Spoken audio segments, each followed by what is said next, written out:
Juan el Bautista es el hombre más grande de los nacidos de mujer. ¡Qué alabanza!, ¿no? El más grande de los seres humanos.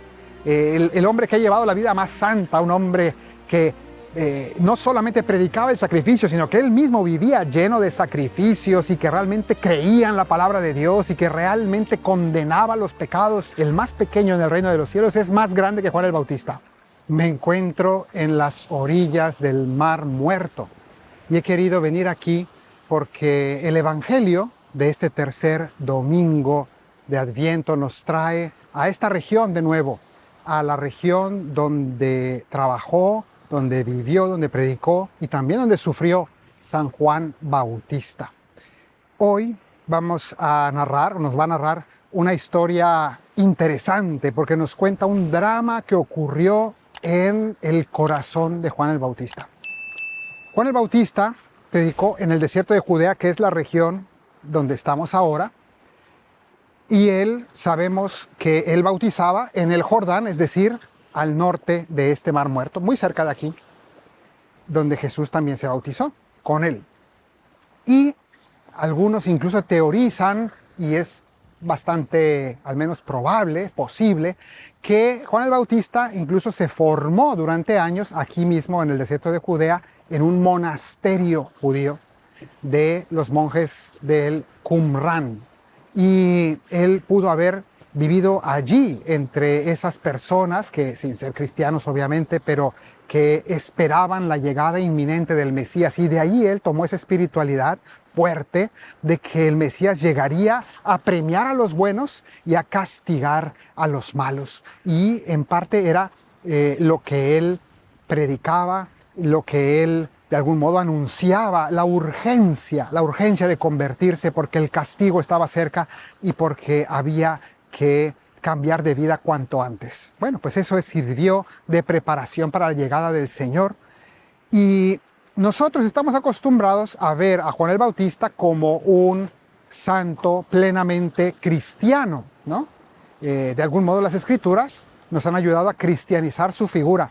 Y sin duda que en cierto sentido eso es muy válido, pero al mismo tiempo hay que recordar que Juan el Bautista era un hombre sumamente judío, con una mentalidad muy judía, como también los apóstoles lo eran, pero él de manera muy especial. Y de algún modo podemos decir que sí indicó quién era el Mesías, pero de algún modo podemos decir que también se quedó un poco en el umbral de la puerta, ¿no?, entre el Antiguo y el Nuevo Testamento. Y ahora vamos a ver a qué me refiero yo con esto.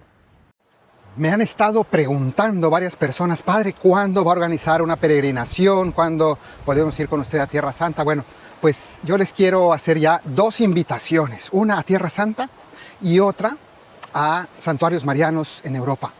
Concretamente, esta Semana Santa les invito a venir aquí a Tierra Santa a celebrar los días santos aquí, porque normalmente, yo insisto que la Semana Santa suele ser un momento demasiado lleno, pero ahora mismo que todavía no ha terminado de regresar, la gente está empezando a venir a tomar confianza, ya es seguro, pero todavía hay gente que no se lo cree, entonces muchos no quieren venir. Hay que aprovechar venir mientras todavía no está muy llena la Tierra Santa, y por eso pues esta Semana Santa hay que aprovechar, y desde el 28 de marzo, víspera de Domingo de Ramos, en adelante estaremos aquí recorriendo la Tierra Santa en grupo. Yo les invito a venir conmigo a la Tierra Santa. Y luego, el 13 de abril, empezamos un recorrido por santuarios marianos de España y Portugal, es decir, Fátima. Todos lo pueden encontrar, la información, en la página peregrinacionbiblica.com, y allí van a encontrar todos los detalles. Ahí están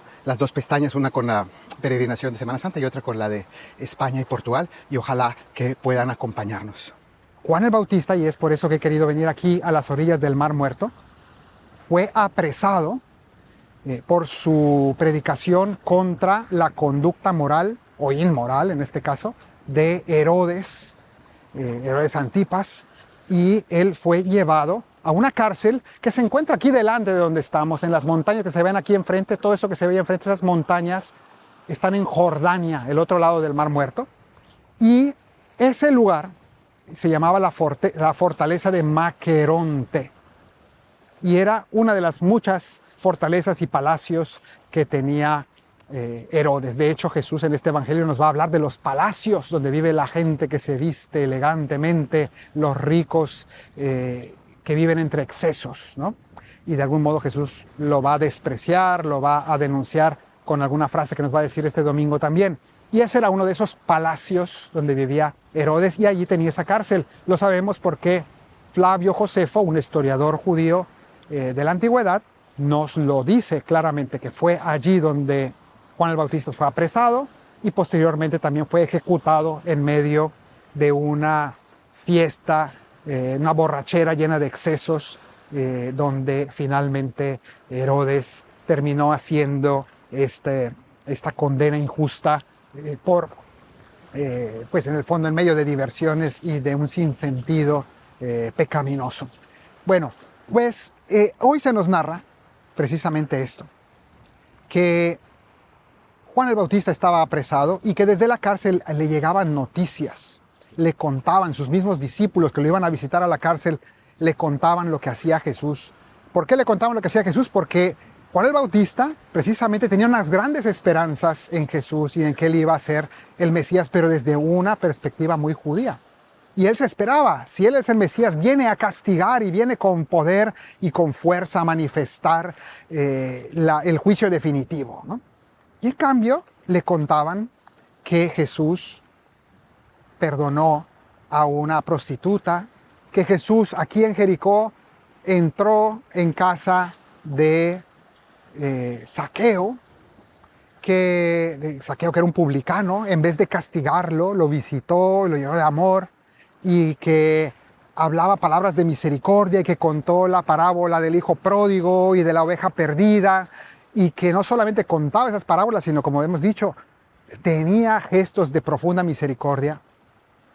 Y eso no encajaba con lo que Juan el Bautista estaba convencido que tenía que ser el Mesías, un hombre que iba a hablar con muchísima fuerza y a condenar con muchísima fuerza y a premiar a los buenos y a castigar a los malos.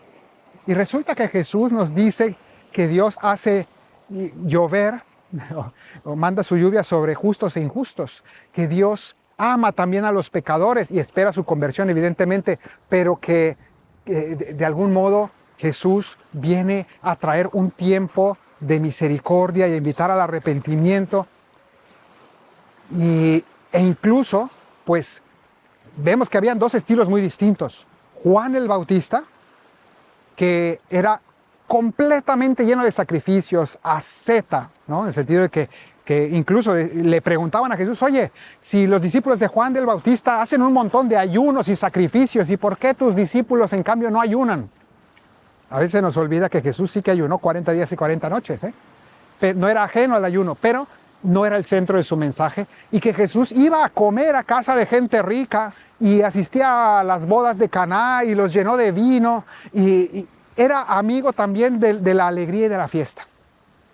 De hecho, hoy estamos en el domingo, el tercer domingo, que se llama el domingo Gaudete, que significa alégrense, alegraos. Llénense de alegrías, porque el Señor quiere llenarnos de alegría, ya está cerca su llegada, y su llegada no nos da miedo, nos da gozo.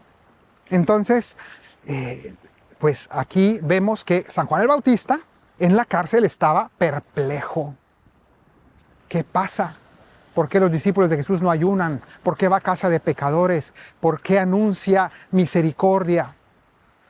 Esto es el drama y las dudas que le entraron a San Juan el Bautista, y mandó unos emisarios a Jesús a preguntarle estas palabras: ¿eres tú el que tenía que venir o tenemos que esperar a otro? Estas palabras ahora volveremos sobre ellas porque son muy interesantes. Pero esto es lo que pregunta: ¿eres tú el que tenía que venir o tenemos que esperar a otro? Porque ya le entró como la duda de decir, uy, quizá me equivoqué de tiempo. Respuesta de Jesús: vayan y díganle a Juan todo lo que está ocurriendo, los ciegos ven, los cojos andan, y entonces se anuncia el reino de Dios en medio de los que más sufren, ¿no? Y esto es un signo que él tiene que ser capaz de interpretar, que abra los ojos. Las cosas no son literalmente como él las esperaba, pero la sustancia es esta. realmente ha llegado la salvación, pero él tiene que llegar a la conclusión, tiene que ampliar sus horizontes, tiene que abrir su mente, ¿no? Y ese mensaje no es solo para él, es para nosotros. Ahora vamos a ver esto. Bueno, después vendrán otras palabras, ya que se van los emisarios, Jesús entonces va a dar un discurso y va a hacer lo que llamamos un panegírico, que significa una alabanza pública de la grandeza de Juan el Bautista. Este era un hombre grandioso y hace una alabanza, pero finalmente dirá unas palabras muy misteriosas que ahora vamos a interpretar, ¿no? Todo esto que estamos hablando es el sentido literal de la Escritura. Estamos explicando la región, estamos explicando el drama que ocurre, qué pensaba Juan el Bautista, qué predicaba Juan el Bautista, ¿no? Y todo en el marco de esta región y de este mar muerto. Se llama mar muerto porque aquí no hay animales, no hay peces, ¿no? Porque es el agua más salada del mundo, 30% de sal, 10 veces más que el mar normal, ¿no? Que el océano. Porque, bueno, este es el lugar más bajo del planeta, 400 metros debajo del nivel del mar. Aquí todo flota. Si uno se mete, prácticamente el agua te saca automáticamente a la superficie. Bueno, pues, volvamos a este asunto. ¿Qué ocurre? ¿Qué dice? ¿Cuáles son esas palabras finales que dice Jesús acerca de Juan el Bautista? Muy interesantes. Dice Jesús: Juan el Bautista es el hombre más grande de los nacidos de mujer. ¡Qué alabanza!, ¿no? El más grande de los seres humanos. El hombre que ha llevado la vida más santa, un hombre que no solamente predicaba el sacrificio, sino que él mismo vivía lleno de sacrificios y que realmente creía en la palabra de Dios y que realmente condenaba los pecados. Un hombre, decimos, un santo grandioso. E inmediatamente después dice Jesús: pero el más pequeño en el reino de los cielos es más grande que Juan el Bautista. Y nos deja como, a ver, ¿qué quisiste decir? Eso parece un trabalenguas, esto parece una paradoja, un sinsentido, parece contradictorio. ¿Qué es esto? Vamos a ver qué quiere decir Jesús con todo esto, y con esto nos vamos al sentido moral de la Escritura. El sentido moral podríamos sacar como lección esto. Jesús nos está diciendo, mira, todo lo que es la ascética, todo lo que significa el sacrificio, ¿no? El esfuerzo personal por ser mejor persona, todo eso es bueno. Por eso dice, el más grande de los nacidos de mujer, esto es algo humanamente digno de alabanza. Este hombre realmente es un grande. Y Jesús está alabando las personas que tratan de vivir la ascética, que significa el sacrificio personal, el esfuerzo personal por ser bueno, por ser santo, por ser mejores, por seguir la voluntad de Dios. Todo eso es muy bueno y Jesús dice, adelante, esto es correcto. Te quiero invitar a unas cosas muy sencillas pero muy importantes. Primero, a que te suscribas a este canal si no lo has hecho. Si no estás suscrito, es muy importante para que continuemos en contacto. Segundo, es que le des me gusta, porque así ayudas a que se difunda mucho y le llegue a más personas. Tercero, a que comentes aquí abajo y me cuentes qué has aprendido de nuevo, si has aprendido algo, si te ha sido útil, porque a mí me interesa mucho leer tus comentarios. Y por último, también te invito a que visites y te suscribas a mi otro canal que se llama Música para el Alma, Padre Fernando Morales. Vas a encontrar el enlace aquí arriba, porque ahí encuentras mis canciones de cada semana para que tú ahí puedas tener acceso a todo ese contenido y lo puedas disfrutar. Inmediatamente después dice Jesús, pero, mi mensaje va mucho más allá, más que la ascética, más que yo mismo esforzarme por ser mejor. El amor de Dios, el ser amado por Dios, el recibir su misericordia, el reconocerme pecador y saber que Dios me ama no por mis méritos, sino por su bondad y porque tiene misericordia de mí y porque siente un especial amor por los pobres pecadores como yo. Y luego yo vivir ese mismo amor por los pecadores con los demás, eso es mucho más grande. Ese es el reino de los cielos, ese es el reino del evangelio, eso es el evangelio, que es la buena noticia. El centro de la predicación de Cristo no es el castigo de Dios, no lo niegan, porque al final de cuentas es una verdad, pero mucho antes que el castigo de Dios está el amor misericordioso de Dios, ese Dios que nos ama infinitamente. Y Él vino a anunciar sobre todo ese amor, especialmente a los pecadores, porque no necesitan médicos los sanos, sino los enfermos.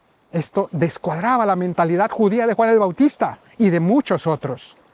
Y sin embargo Jesús era lo que más quería subrayar y lo que más predicó. Entonces, vemos esta realidad y Jesús dice, está muy bien aquello, pero mi mensaje es mucho más grande, y aquel que vive esta misericordia, recibiendo la misericordia de Dios y luego dándola a los demás, es mucho más grande que Juan el Bautista. Mucho más grande en su corazón, tendrá frutos más importantes.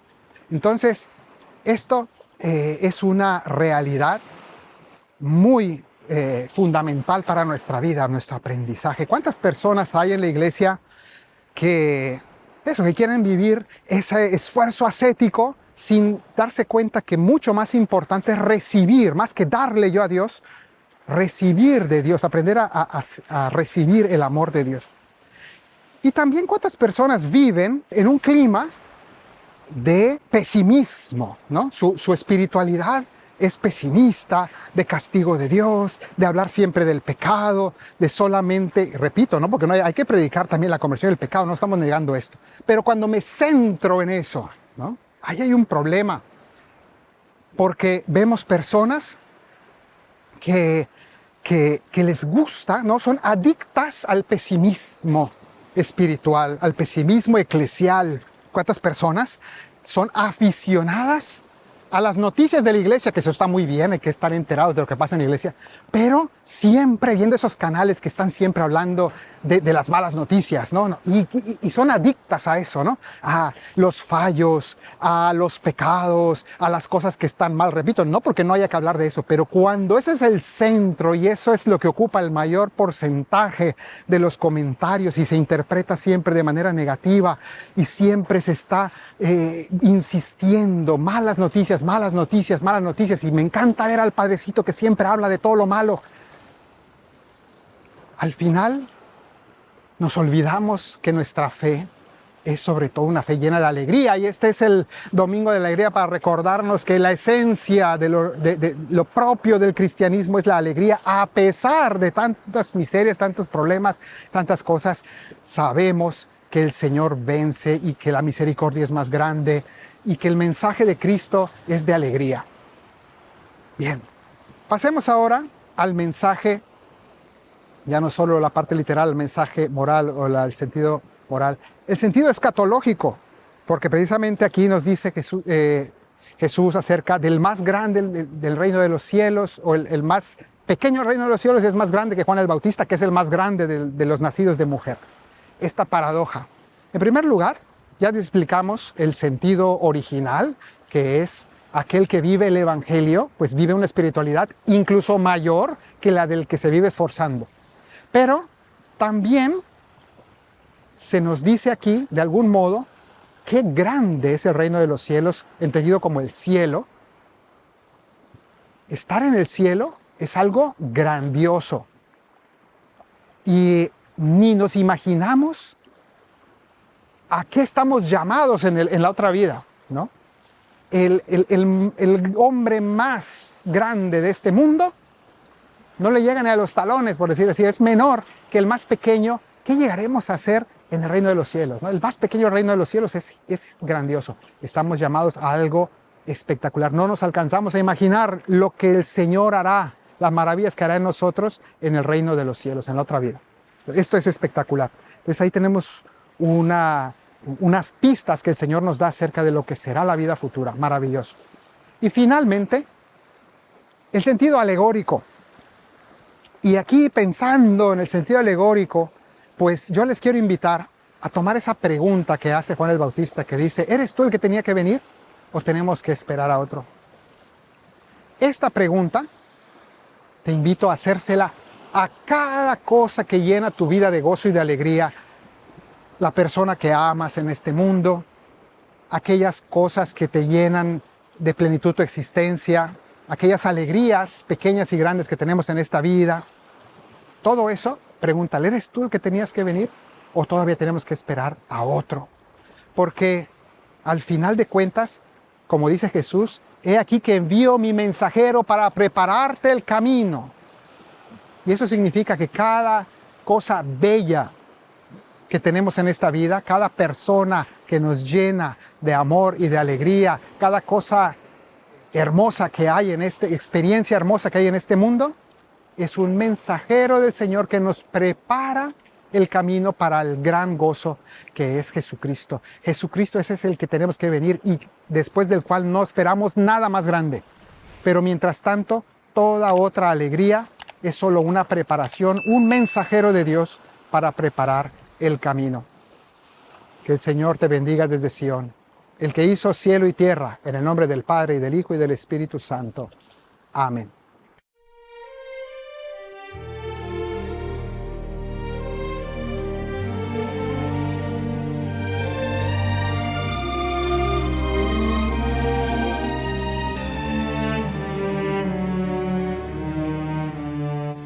Hay frío y la penumbra no deja casi ver y parece vencer la oscuridad profunda. Pero una luz se mezcla, vemos en claro oscuro, se augura en el futuro que el día prevalezca. Es tarde o amanece, vence la luz o el mundo, el caos es profundo, parece que anochece, y aunque no es evidente, también se ven los signos discretos pero dignos. La luz viene de oriente. Sufrimos de incerteza, nos duele la impiedad, el mal, la oscuridad, nos llenan de tristeza. Mas brilla desde el cielo una claridad suave, con su cantar las aves van levantando el vuelo. Es tarde o amanece, vence la luz o el mundo, el caos es profundo, parece que anochece, y aunque no es evidente, también se ven los signos discretos pero dignos. La luz viene de oriente.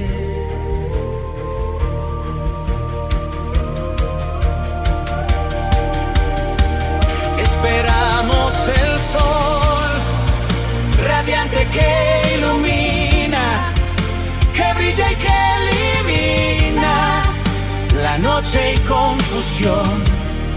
Y aunque aún no lo vemos, luz y resplandeciente, Clarea ya latente y lo reconocemos. es tarde o amanece, Vence la luz o el mundo, el caos es profundo, parece que anochece, y aunque no es evidente, también se ven los signos discretos pero dignos. la luz viene de oriente.